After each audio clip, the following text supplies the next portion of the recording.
we'll go on now. Our next speaker is be a familiar face to many of us, Mike Elmendorf. He's president and CEO of the Associated General Contractors of New York State, which is New York's leading construction industry association. Prior to joining AGC in 2011, he was a New York director of the National Federation of Independent Business. And before that, he served in various roles in the administration of former Governor George Pataki. And so, Mike, I'll get your... Yes, there you go. I like breakfast. And there you are. What am I hitting here to go for? Space bar? There we go. Yeah.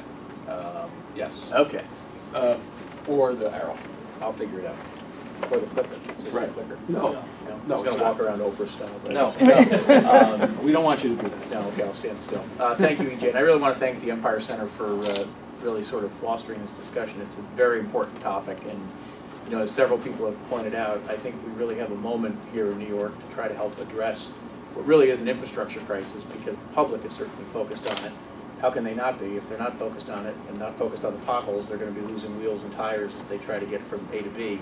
You know, our membership is essentially the whole of the non-residential construction industry. So we have the heavy highway and civil contractors around the state that build and maintain our transportation infrastructure.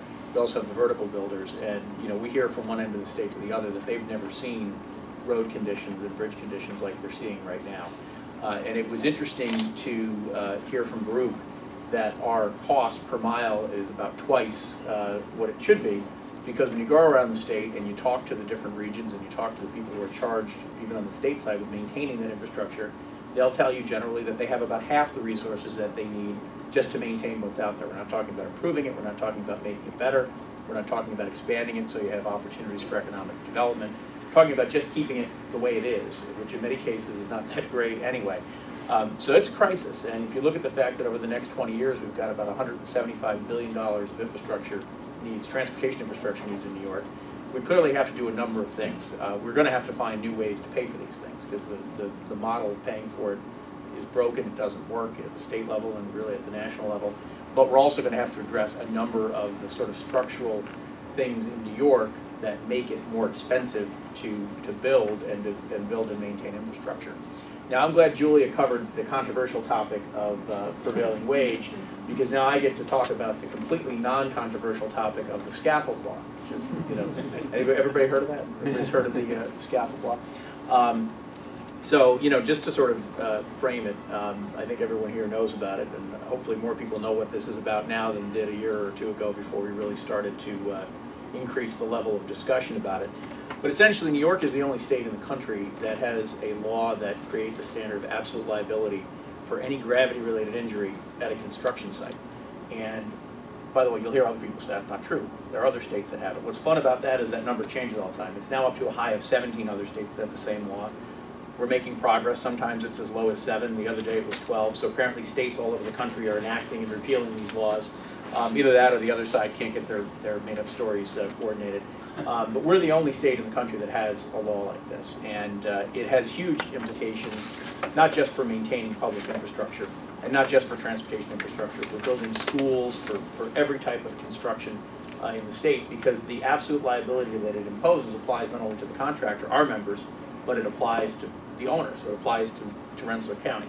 It applies to school districts. It applies to the City of New York, the Thruway Authority, a farmer who's looking to make a capital improvement on their business, whoever it might be. And the reality of it is that it is, for a long time, what it was doing was driving up the cost of construction, because obviously you have higher liability, you have higher insurance losses, your costs to insure construction activity are higher, cost more to build. Those are the good old days, because now what's happening, and things have gotten so bad, and I'll run through these slides pretty quickly, is that we are now dealing with really a crisis of availability. There are really only 2 or 3 admitted insurance carriers left in New York who are willing to any significant degree to insure construction activity. That's a big problem, because if you can't insure, you can't build. So let me walk through a couple things. Now, Illinois took a couple of shots here this morning. It is Illinois, you know. But give credit where credit is due in Illinois. Again, despite the fiction of the trial lawyers and others, New York is the only state that has a law like this. The last state to have a law like this was the state of Illinois. And they actually repealed their law in 1995. So if you look at this chart, we started before 1995 because obviously something happened in 1992 that caused those. The insurance loss costs are basically the losses that are paid out. And these are just for construction classes by insurance carriers. They report this data to an organization called the Insurance Services Offices. They put it in a pot, they stir it up, and they generate these types of reports. So we went back to 1992 because we knew if we started in 95, the other side would say, well, it's, something else happened there. Well, something else did happen. There was a court case that shifted a lot of these costs out of general liability into the workers' comp system. So you had a significant reduction after 92. 1995, they repealed the law, and you look at what happened after 1995. 5 years later, they had a 91% reduction in their base loss costs for construction activity. That's a big change, and you can imagine the impact that that has on the cost of insuring construction activity. So how's New York doing compared to the other states? Well, here, and we're comparing comparable states, neighboring states, and a number of the other states that Baruch and others talked about. These are our base loss costs for two different categories of construction activity. Bridge and elevated highway work, which is obviously very relevant to our discussion here. You can see we are more than twice as high as the next closest state. Structural metal construction, the same is true. And if anybody can read this next chart, you've got a better vision than I do, but this sort of tells the picture. If you're interested, we can share the raw data with you. You can probably tell which one of these bars is New York, and this is every construction class. And in every construction class, except for the second one, which is significant, our loss costs are at least twice as high as the next closest state. Now that second group of data you see there, that's carpentry. And what's interesting about that is that is the area of construction where you'd expect to see the least exposure to elevation, although it's not really just about elevation anymore, we'll get to that. And as a result of that, where you'd expect to see the least prevalence of labor law, scaffold law claims, our loss costs look a lot like the rest of the country, which shows that if you fix this law, our insurance costs look a lot like the rest of the country. I'll go over this pretty quickly, but this has become an interesting topic in the last few days. EJ and I were talking about this last night. Researchers from Cornell and the State University of New York, the Rockefeller Institute, did a study on really the costs of the scaffold law. And on their own, they went and looked at safety data. And interestingly, they concluded pretty definitively that the law is actually making construction sites less safe, that it is creating injuries on construction sites. I think there's a lot of reasons why that's the case. I happen to think it's correct. Julia, a very familiar theme. This report is, can you imagine, coming under attack? It's actually now coming under attack from the Rockefeller Institute itself, who are throwing their own researchers under the bus. There may be some exigent reasons why that is. More on that later, not this morning. But it's good research, and we happen to believe that it's right. Now, as I said, this was a bad law for a while to begin with, but what's happened lately is that the courts have significantly expanded the opportunity to apply absolute liability. And to be clear, when you have that standard applied, the facts really don't matter. The contractor and the owner do not have an opportunity to go to court and say, well, wait a minute. We have a very rigorous safety program. Here's how we train our workers. We have toolbox talks every morning on the job site. Maybe the worker didn't use the right safety equipment. Maybe they didn't follow directions. There are any number of circumstances that happen. In some cases, all of the circumstances that happen that you would think, well, that worker clearly had something to do with the injury that happened. Doesn't matter. If the attorneys can basically establish a 1% level of liability, any violation of the labor law, which basically says a contractor has to provide a safe work site, and when there's been an injury, it's pretty easy to convince a court that something was wrong and the work site wasn't safe. It's absolute liability. It's straight damages. So there's no opportunity for a contractor to mitigate those damages. Now, that's a bad standard, but what's happened is it's gone from being elevation related, which we can understand somebody fell from one height to another, to being gravity related, which is a pretty interesting standard because most of you, like me, spent most of your time on Earth. Most things here are related to gravity, right? So that's it's an interesting way to look at it. And then there's even a further expansion, to the same height rule, which it may not even be something falling or someone falling. And then you've got a comment from Justice Smith from the Court of Appeals, basically saying that this imposes liability on parties that may have had absolutely nothing to do with the worker's injury. It's a problem. And as I said, as a result, not unexpectedly, insurance carriers are fleeing the market. Because by and large, no matter what premium they charge, they're paying out more in claim than they're collecting in premium. That doesn't work for them, obviously, and as a result, it's not working for the construction industry or for owners, both public and private. So what does this mean to our conversation this morning? Well, there was conversation about the Tappan Zee Bridge. There's the old Tappan Zee Bridge. It's not looking so good. A little rickety, a lot of Scotch tape on that thing. Needs to be replaced. This is what the new bridge, whatever they decide to call it, is going to look like, unless Yoko Ono has other ideas about what it should look like. That's another topic. And this number actually is very conservative. As you've heard, the bridge is between $3.54 billion. Initially, when we were looking at the beginning of the proposals, we thought this was easily going to be a $100 million additional cost from the impact of the scaffold law.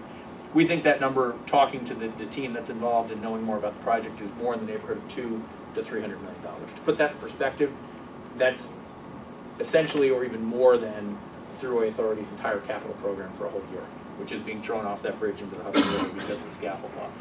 School Construction Authority. Now, it's not transportation infrastructure, but I still think it's pretty relevant. New York City School Construction Authority every year builds about $2 to $3 billion worth of infrastructure for the city school system. Last year, they were paying $100 million a year for insurance.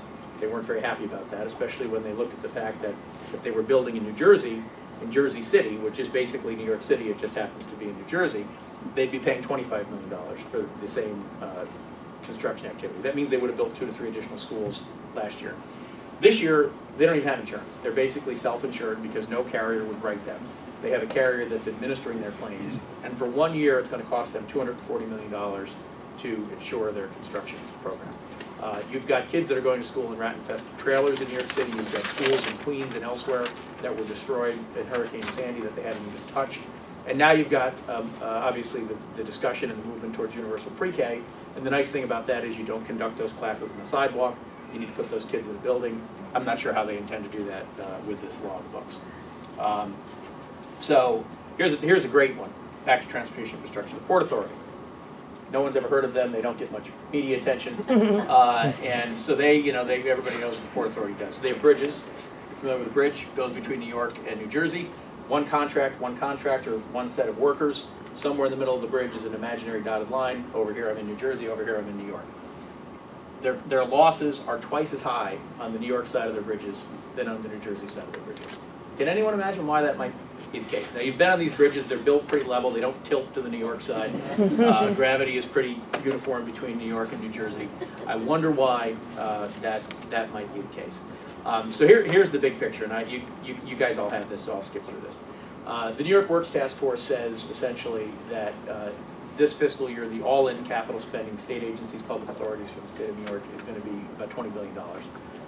Very conservatively, we believe that the delta in New York versus, on average, other states of the value of construction that goes to insurance is about 5% higher.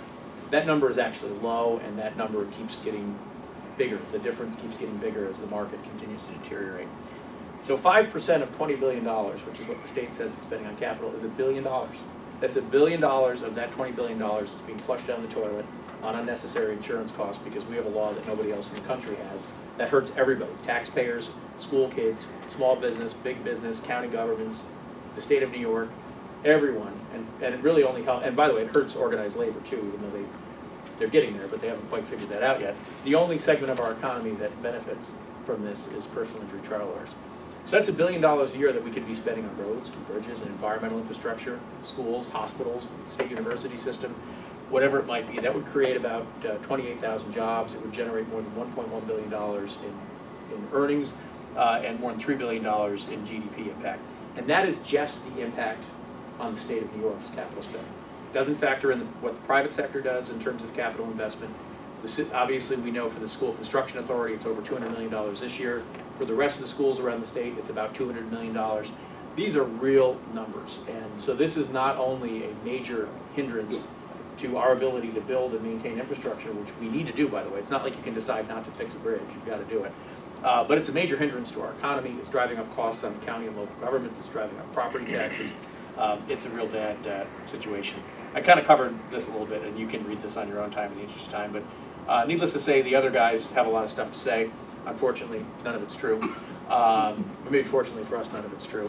And you can look at this in the presentation. But the fact is, for a lot of reasons, for the reason that we're all here this morning, but for a lot of reasons beyond this room, we have got to get this law changed. It's hurting all of us. And to the extent that, those of you here have an interest in it, help make noise about it and make sure that legislators know, because you may have heard last week an announcement that the trial lawyers are the most powerful political force in this complex, in this building. Now, certainly, they've got a lot of influence. I've been around this town a long time, but I find it hard to believe that they're more powerful than all of us and everybody else who was on the side of needing to change this law. So, that's kind of it.